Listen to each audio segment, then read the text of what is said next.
Today on Inquirer, Bicameral Conference Committee approves the consolidated version of the 2023 national budget. DepEd's confidential and intelligence funds amounting to 150 million pesos. NTF-ELCAC's 10 billion budget restored by the committee.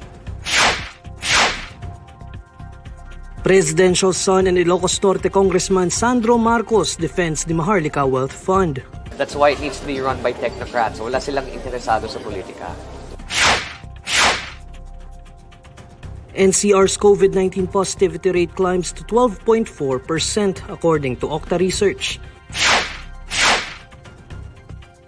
And prices of gasoline, diesel, and kerosene to roll back for the third straight week.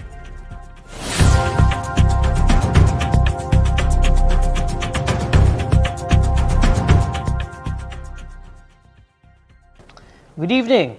The Bicameral Conference Committee has approved the consolidated version of the proposed 2023 national budget. The BICAM restored the Department of Education's 150 million peso confidential and intelligence funds, as well as the National Task Force to End Local Communist Armed Conflict's 10 billion peso budget. To tell us more, here's Deniza Fernandez reporting live. Deniza? The Bicameral Conference Committee has approved the panel report on the proposed 5.268 trillion peso national budget, which contains the reconciled versions from the Senate and the House of Representatives.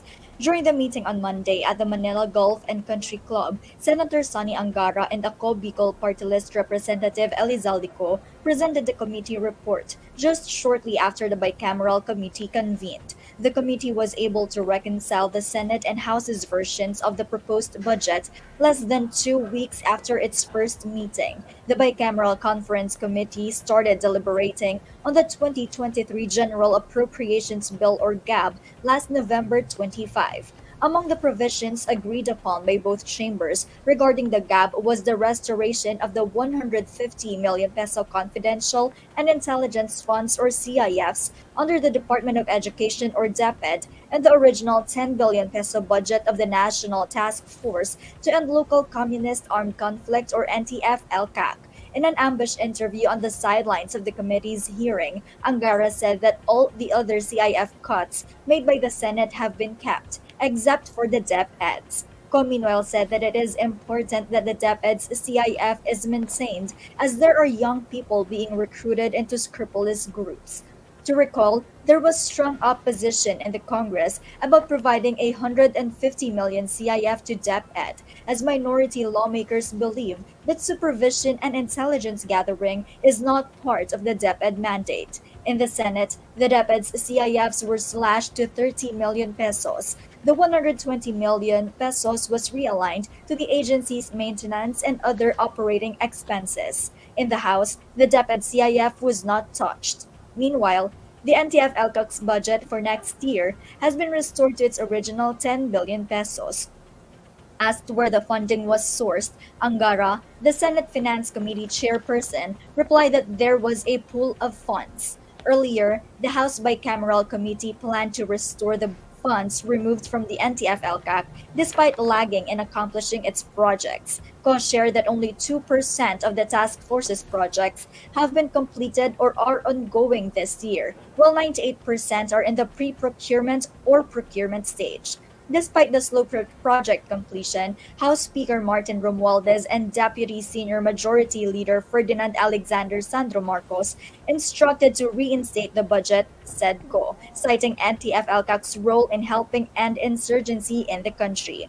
The bicameral panel approved the consolidated version of the proposed 2023 budget. The reconciled version of the budget was sent to the plenary of both chambers for ratification. Deniza, this is a huge story. I want to go back to the deliberation process. So, because during that time, as you mentioned in your report, minority lawmakers were apprehensive on approving this, mainly because they say that confidential funds are not really a part of DepEd's mandate. Can you bring me back to that time, and how did the Vice President and Education Secretary Sara Duterte defend the need for the confidential and intelligence funds? Yes, Neil, in several hearings, Vice President and concurrent DepEd Secretary Sara Duterte pointed out that basic education has a direct link to national security. In defending the need for CIFs, she cited issues such as sexual grooming of students, youth recruitment to terrorism, and drug use of DepEd workers, among others. Napag-usapan nga natin kanina, mayroong pushback dito sa Kongreso at sa Senado regarding the confidential and intelligence fund. So now that they decided, the Bicameral Conference Committee at least, decided to restore this, did they give any rationale as to why they decided to give the Office of the Vice President, Department of Education rather, this amount? Yes, Neil. According to Representative Ko, it is important to retain the DepEd CIFs as there are learners who are being recruited to scrupulous groups. With the funds, he said that the future of those children could be secured. So now that the BICAM has approved this, it only needs itong approval ng House and ng Senate before it is transmitted to the President for his signing, right? Yes, Neil. And Okay. as they said, the budget could be approved in time before Christmas. It could be Okay. signed by Well, President Marcos. Okay, we'll monitor the developments on this story. Thank you, Denisa. That's Denisa Fernandez reporting live. Presidential son in Ilocos Norte 1st District Representative Sandro Marcos has defended the proposed Maharlika Investment Fund, saying that such an idea has been floated by past administrations. In an ambush interview, Marcos had mentioned that similar sovereign wealth fund bills have been filed during the administration of former Presidents Noynoy Aquino and Rodrigo Duterte. According to Marcos, Finance Secretary Benjamin Jocno, the former Bangko Sentral ng Pilipinas governor, was considering a similar proposal. Marcos also said that former Senator Bam Aquino came up with a similar bill. The congressman also said that the technocrats should be at the helm of the system's management in order to ensure the MIF remains non-partisan. He added that while the proposed SWF would fall under his father's term, it should be considered from a perspective beyond the current administration. The younger Marcos also denied claims that the House is railroading the measure, saying that the bill is going through the proper legislative process. Of course, it's been politicized, but the whole point of this exercise is that this corporation will be free from politics. That's why it needs to be run by technocrats. Wala silang interesado sa politika. Tawag na nga sa amin, the rising star of the ASEAN region eh. So let's use that to our advantage. Let's make sure that if we are the rising star of the ASEAN region, that the proper investments come in from the proper people. And I think that the Sovereign Wealth Fund is a conduit to be able to do that.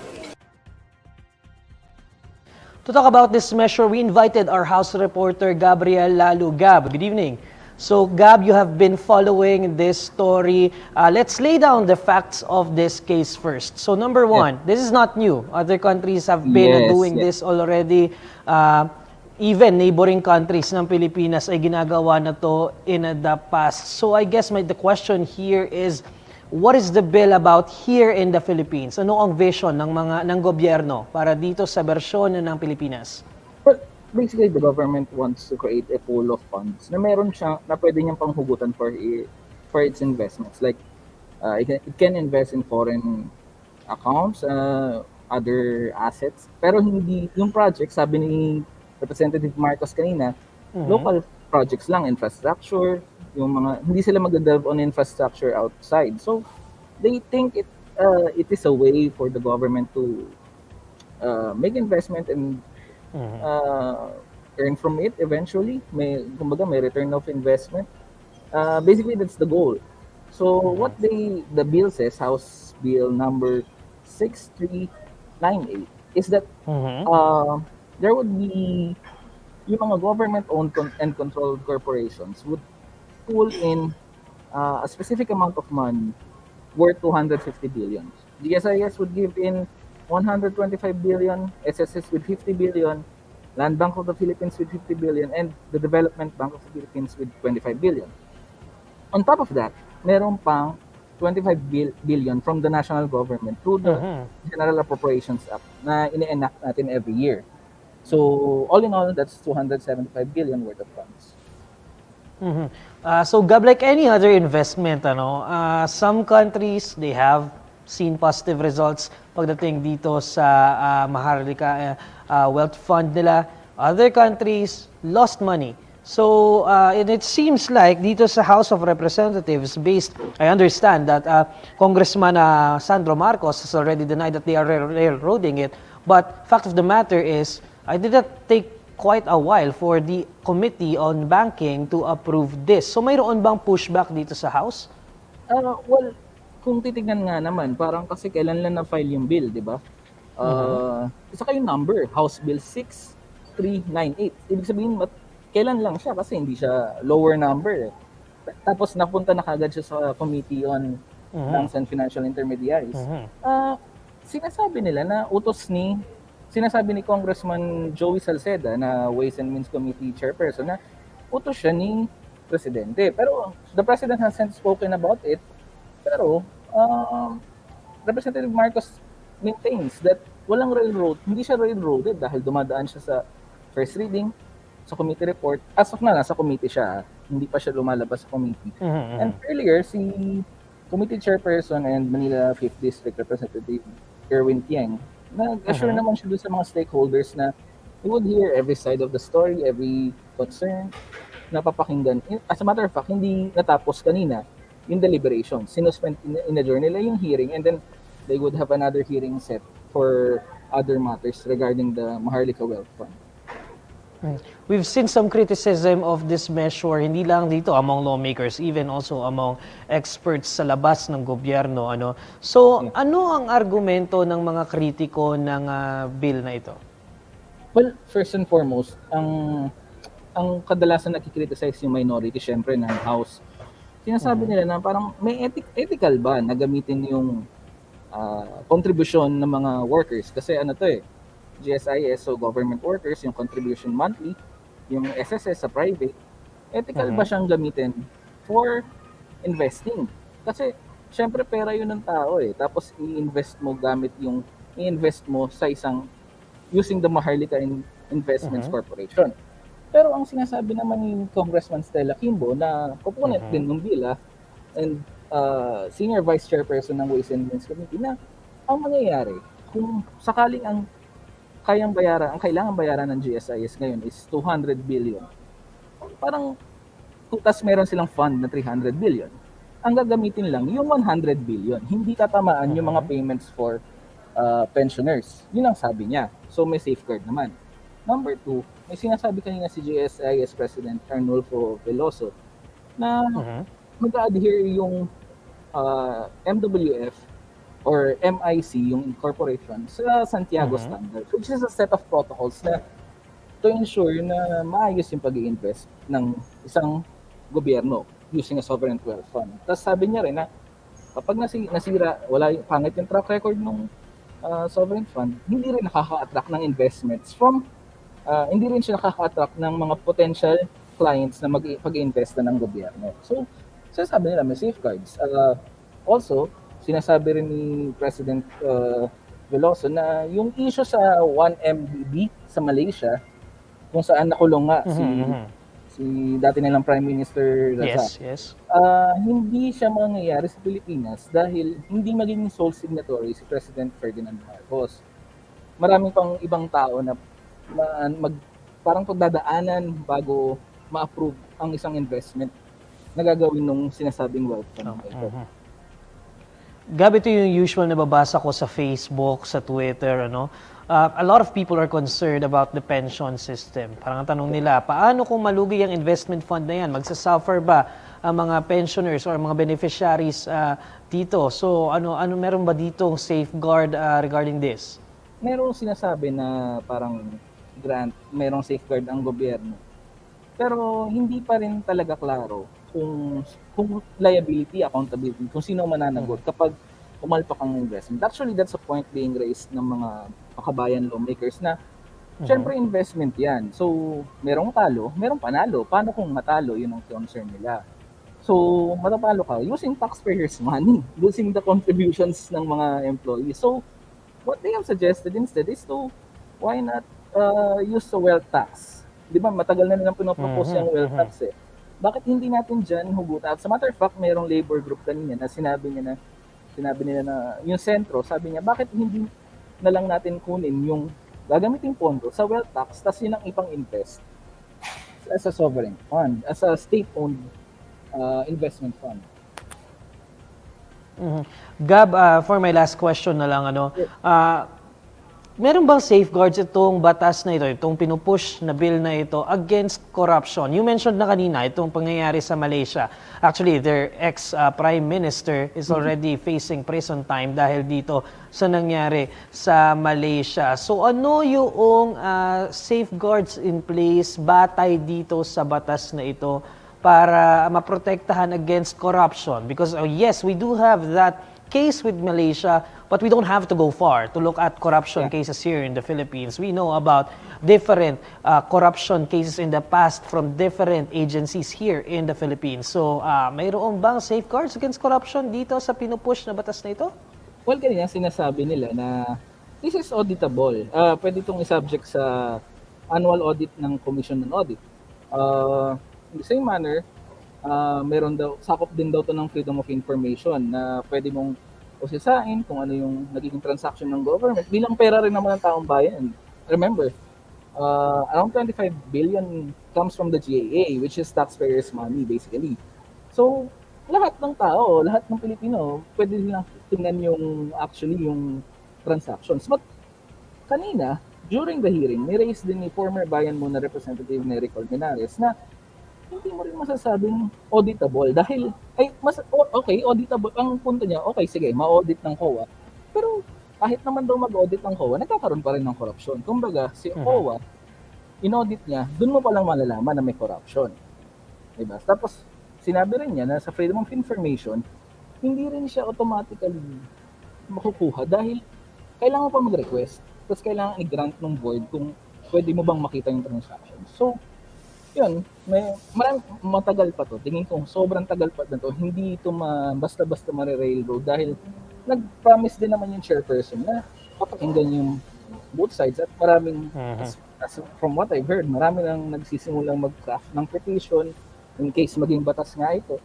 Kasi maraming opposition. Although, to be fair, maganda siyang idea kasi it gives the government flexibility.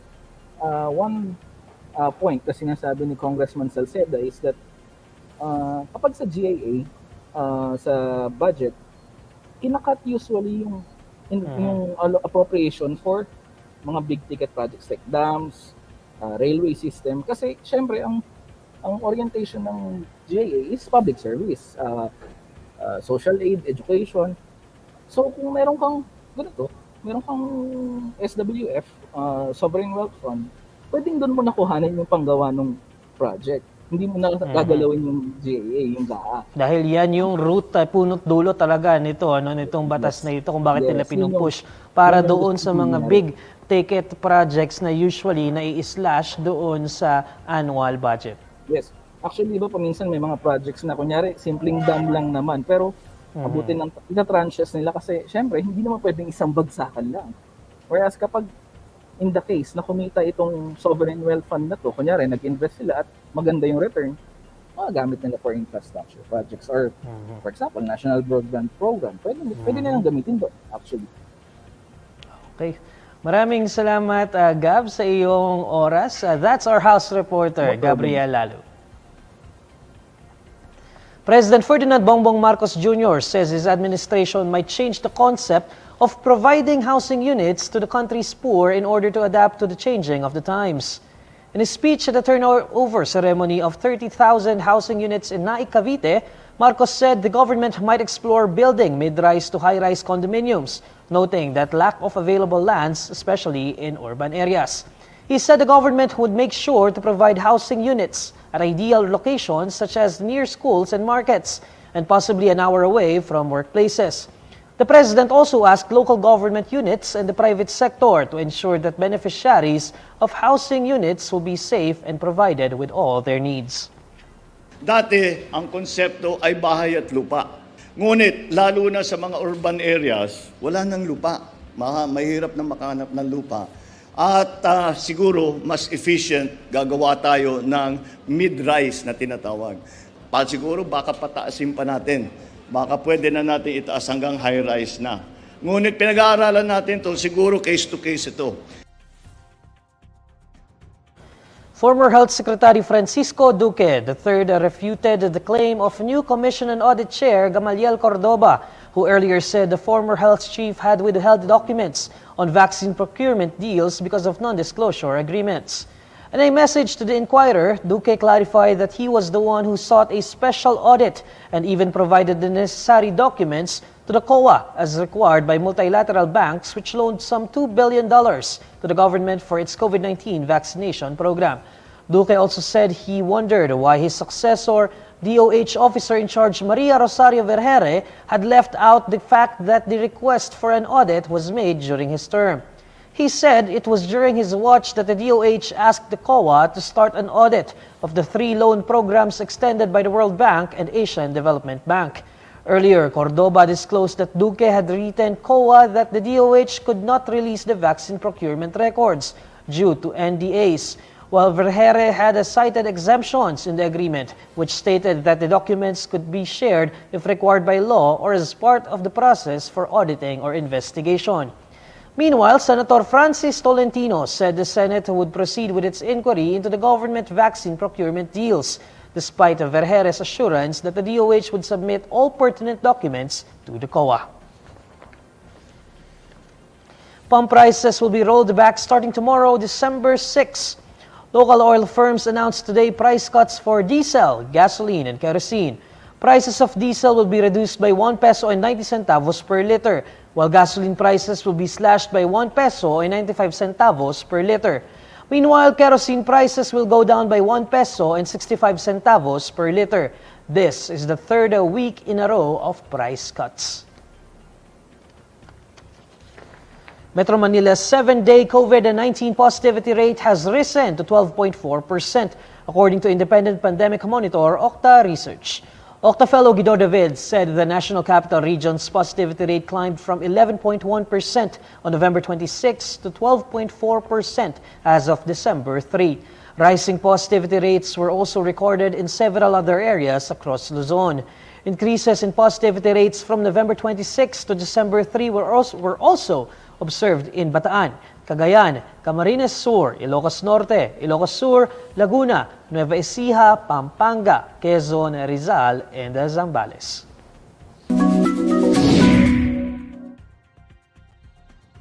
Alamin natin ang mainit na balita sa mundo ng showbiz kasama si Irvin Santiago ng Bandera. Irvin? Hi Neil at sa lahat ng mga kabandera natin all over the universe, ito na nga ang latest Bandera Chika. Hindi kami sure kung seryoso o it's a prank lamang ang controversial Instagram post ni Matet De Leon tungkol sa kanyang inang superstar na si Nora Honor. Nabasa namin ang mahabang mensahe ng aktres at dating child star na may kaugnayan sa kanyang negosyo. Makikita sa post ni Matet ang ilang botelya ng gourmet tuyo at tinapa na may nakalagay na mukha ni Ate Guy sa label nito. Sa caption na inilagay ni Matet, mababasa ang kanyang reklamo na parang nakikipagkumpetensya pa sa kanyang business ang inang national artist. Nabigla na lang daw siya nang biglang maglabas ang nanay niya ng direktang kompetensya ng kanyang produkto. Say ni Matet, "Would you do this to your children? Honor thy father and mother. How? How can I do that now? Ay, ampun pala ako." Sinabihan pa nga raw siya na mag-resell na lang ng products ng nanay niya pero say ng aktres, pinaghihirapan daw nila ang pagtitinda at nauna naman sila sa nasabing negosyo. Kaya ang tanong ni Matet sa kanyang mga followers, ano sa tingin nyo ang gagawin ko ngayon? Anong magandang gawin? Kung may anak kayo, gagawin nyo ba sa mga anak nyo to? Naka-disable ang comment section sa IG ng celebrity mom kaya walang makapagkomento o makapagtanong tungkol sa post niya. Kayo mga kabandera, tama nga bang magalit si Matet kay Ate Guy? O kailangan niyang balikan ang kasabihang business is business? Kayo na po ang humusga. At yan ang Bandera Chika natin for today. Thanks, Neil. Maraming salamat, Irvin. And these are the stories you need to know today. I'm Neil Mercado. 20 days na lang, Pasko na. Follow Inquirer.net on Facebook, Twitter, YouTube, TikTok, Instagram, and Reddit. For more stories, visit Inquirer.net. Good evening.